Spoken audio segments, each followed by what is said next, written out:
గణపతి దగ్గరికి వెడితే క్షమించు అని అడగక్కర్లేదు. ఆయన దగ్గరికి వెడితే ఏమిటో తెలుసా, 2 చేస్తే చాలు, ప్రసన్నుడైపోతాడు.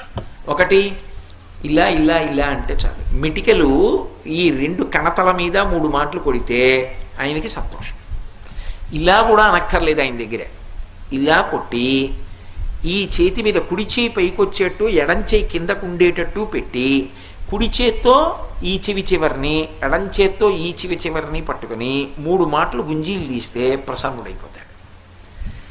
ఏమండి మీరు చెప్తున్నారు బాగానే ఉంది, కానీ అంత పరబ్రహ్మం విఘ్నేశ్వరుడు, ఆయనకి ఎందుకండి ఇలాంటివన్నీ, ఇలాంటి పిల్లల చేష్టితాలు అన్నీ చేస్తే ఏమిటండి ఆయనకి ఆ సంతోషం అని అడగచ్చు మీరు. దీని వెనక ఒక మర్మం ఉంది.